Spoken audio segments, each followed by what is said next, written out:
संचाल मन को शांत करना बहुत जरूरी होता है, क्योंकि अशांत मन में कई सवाल होते हैं और यह इधर उधर भटक सकता है। इस मन को अपने हिसाब से चलाना और शांत करना सीखना है।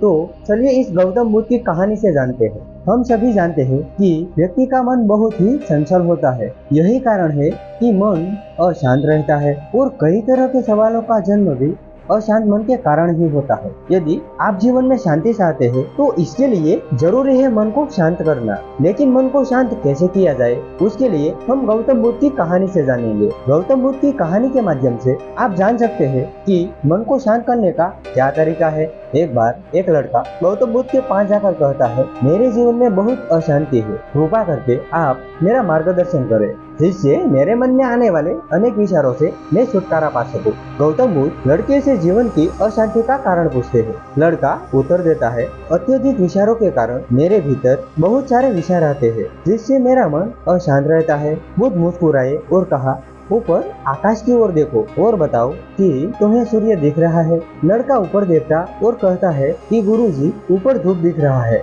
गौतम बुद्ध उससे पूछते हैं कि तुम लगातार धूप में खड़े रहोगे तब क्या होगा। वह कहता है, मुझे अत्यधिक गर्मी लगेगी और शरीर में बेचैनी होगी। बाद में गौतम बुद्ध लड़के से कहते हैं कि धूप में खड़े रहने से तुम्हें गर्मी लगती है, तो इसमें दोष किसका है, सूर्य के ताप का या तुम्हारा। लड़का सोचने लगता है और कहता है, इसका जवाब आप ही बताइए।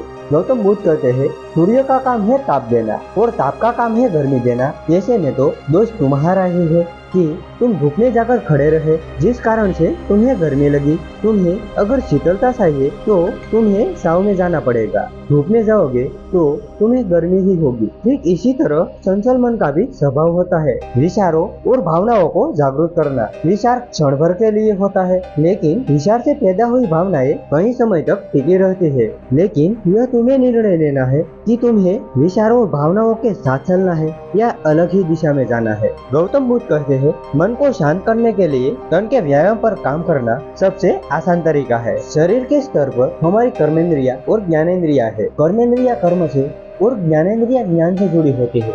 इससे हम अपनी संवेदनशीलता को बढ़ा सकते हैं, यानी हम जो भी काम करें उसे आनंद के साथ करें। मन के व्यायाम से हटकर तन के व्यायाम पर ज्यादा ध्यान दें, उससे तुम्हारा मन शांत होता है। ऐसा करने से तुम मन के व्यायाम से हटकर शरीर के व्यायाम पर आ जाओगे। ठीक उसी तरह जैसे तुम धूप से हटकर छांव में आ सकते हो, मन के व्यायाम से हटने पर तुम्हारी जागरूकता तन पर आ जाएगी। जब तुम तन के व्यायाम पे काम करोगे तब तुम्हारा मन शांत हो जाएगा। इसीलिए हर काम को तन के व्यायाम से करने से मन स्वस्थ और शांत होता है।